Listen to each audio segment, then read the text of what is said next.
It took a while for this thing to arrive, but finally. What can I say about Castlevania Dominus Collection? For this, let's dive a bit into what it offers and then we can jump into each game. Without further ado, let's begin. As usual with these kind of versions of multiple games in one, the menu is quite creative, showing the three main titles that were released for the DS, Dawn of Sorrow, Portrait of Ruin, and Order of Eclessia. And to spice things up for those who are into old Castlevania games, Haunted Castle was included. The original release and a revisited edition with improved graphics. There is also a section with the art of each game. Here we can see some of the images that were used when the games were announced in magazines back in the day, plus some other concepts I didn't have the chance to see, but it is cool that we have these images in this collection. And for those interested, it is also possible to see the original manuals from different regions. I believe that is another cool detail. There is also a music section. Not sure people use these nowadays, but it is also quite interesting to see them from time to time. And it is also nice that you can create a playlist in case you're interested. Perhaps in consoles like the Switch, it's kinda comfy to use. As for other little bonuses, once we're inside of each game, we can see pretty much every item, skill, enemy, etc. etc. I mean, it is a cool guide in case we're curious about some enemies or where we can find certain things. With this, I gotta say that if you enjoy Castlevania, this edition is pretty much a must. There is only one title that is a bit awkward to play, but I'll explain that once I get into Dawn of Sorrow gameplay. So with this general information out of the way, let's see some details about their stories, gameplay, and so on. Story-wise, what can I say about each game? Aside from Haunted Castle. In general, this is where Castlevania changed a bit some simplistic ideas and start to add some more into the mix. So let's go in chronological order, beginning with Order of Eclessia in the 18th century. It isn't specified a particular date, but we can assume that it takes place after Symphony of the Night. This era had an interesting twist because the Belmont clan pretty much disappeared. This is where Eclessia, an organization, tried to join forces to prevent Dracula's resurrection. Here we follow Shanoa, a girl who was supposed to absorb the Dominus glyphs to fight against Dracula. However, another member of this organization, Albus, stole the glyphs and ran out of this place. Time later, we get to know that Shanoa lost her emotions, and that she trained to recover the Dominus glyphs back. Along the journey, she will get to understand what is going on in Eclessia, and of course, find a village where we can find what is kinda left of the Belmont clan. As interesting note, there is an old lady that probably was the wife of one of those Belmonts, as she shares some lore about the Hunts.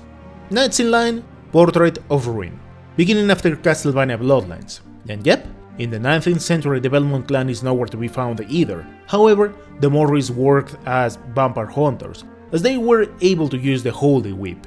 In this case we follow Jonathan, John Morris' son, and Charlotte Aulin, a great magician who grew alongside Jonathan. She is supposed to be related with the Belnades clan, but things get a bit blurry.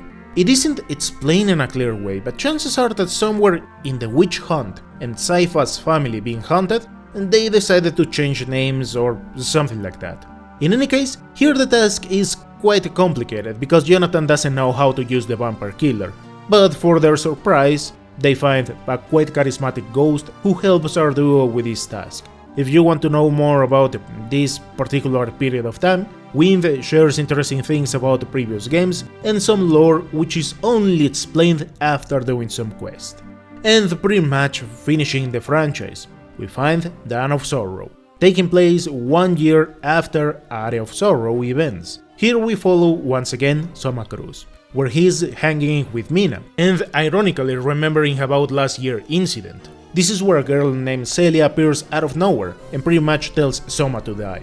Once Soma finishes with these mobs, Arikado explains that Celia created a cult to revive Dracula, and yep, they need Soma to pass away to get his dominance power.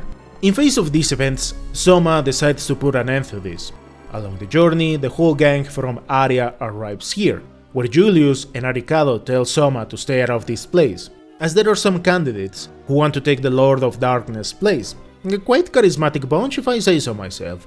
Aside from this, unfortunately there isn't too much in terms of story or lore.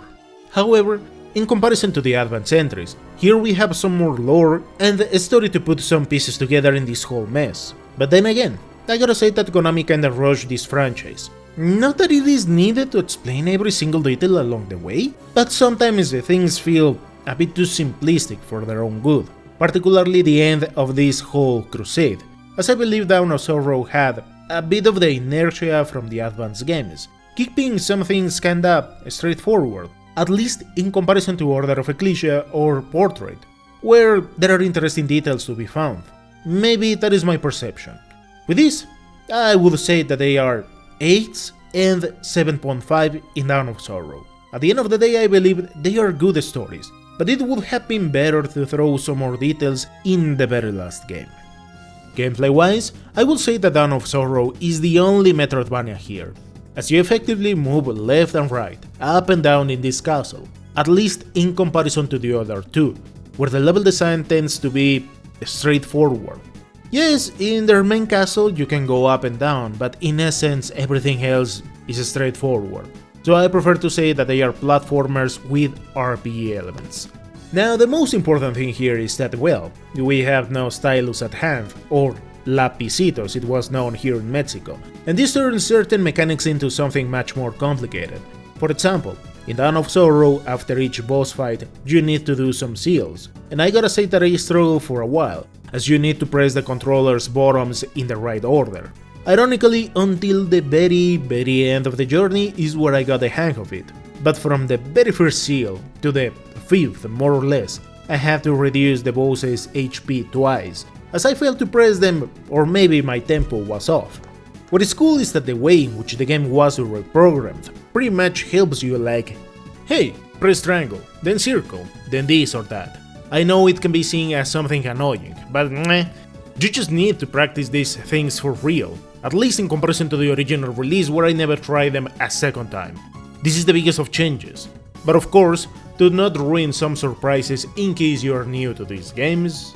There are some side characters that have unorthodox ways to play around, at least without a stylus at hand. Now, here we follow after some of the steps left by Symphony of the Night, at least in terms of magics, some secrets and things like that. Personally, I like Dawn of Sorrow a bit more in comparison to the other two, but just because it was another Metroidvania. However, I also kinda understand that maybe Igarashi wanted to make some other simple games. I mean, trying to do the same thing over and over again made feel like chasing after a shadow.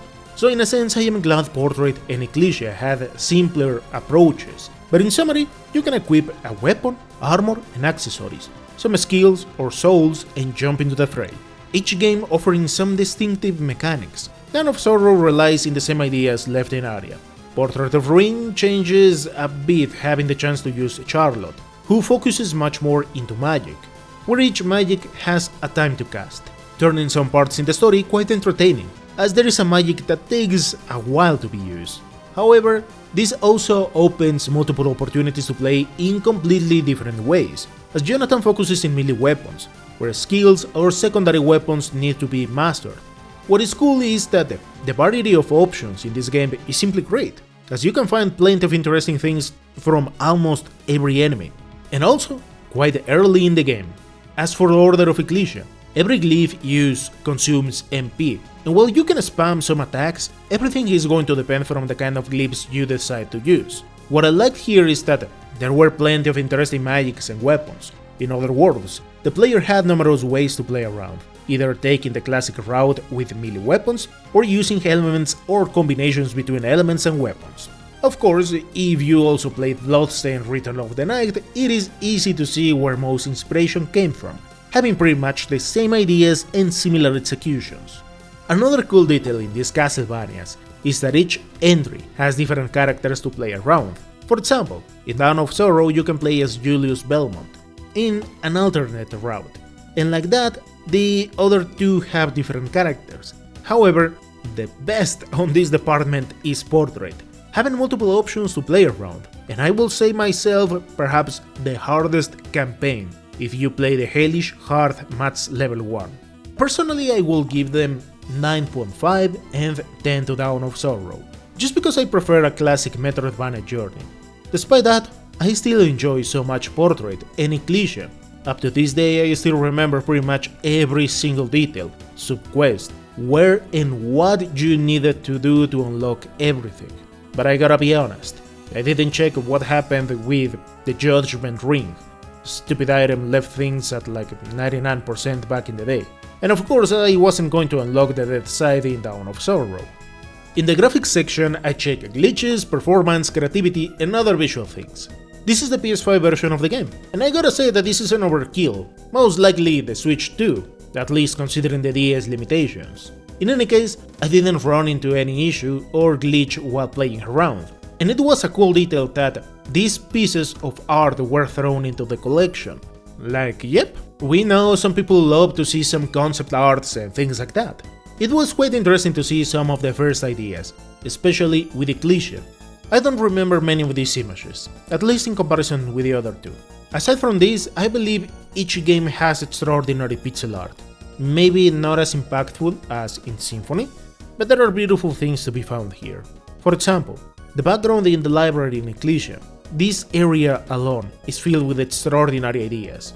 The mountains and mountains of books, where every time you land on a platform, sheets of paper fly here and there. In Portrait of Ruin, multiple backgrounds are simply beautiful, sometimes simulating rain or some areas having interesting 3D elements. While basic, I believe in the background they added interesting effects. But the thing I have to point the most is the attention to details. Alucard doesn't appear in front of mirrors. I know it may sound as something dumb, but these kind of things add a lot of life to these games. I want to give them an 8. Yeah, I believe they are good and are still holding quite well. But it is also fair to mention that there are certain things that got reused perhaps a bit too much. I know it is fair to recycle some things, nonetheless that diminishes its unique aura too. And last but not least, the music. Within Konami, Michiru Yamane did an extraordinary work in most Castlevanias.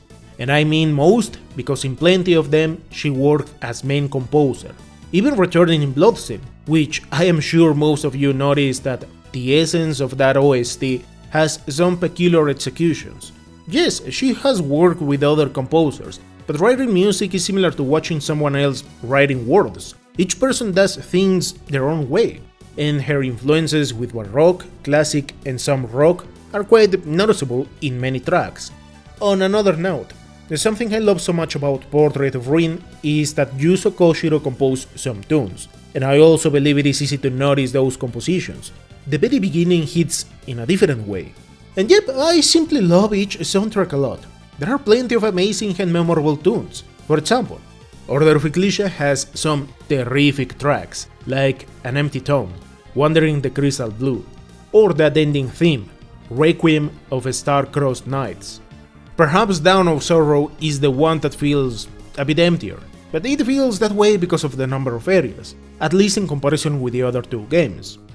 Dawn of Sorrow has the shortest soundtrack, going for around 1 hour and 30 minutes, while Order of Ecclesia and Portrait of Ruin go for around 2 hours and 20 minutes, more or less. With this, I will say that Eclessia and Portrait get a 9.5, while Dawn of Sorrow gets a 9. I still believe they are extraordinary OSTs. Ironically, and as a side note, the ones who printed the CDs here messed up the very first one, so unfortunately it isn't a complete edition, yet. Until Limited Run sends the right CD, which I have no idea when it is going to happen. Oh well. The final scores are 8.6. I believe they are really good games, definitely worth checking out. Then again, they are really similar to one another. If you have the originals, maybe you can skip this version, but if you want to replay them once again, or check them out for the first time, I believe it is worth doing it. Thank you so much for watching, and I'll see you next time.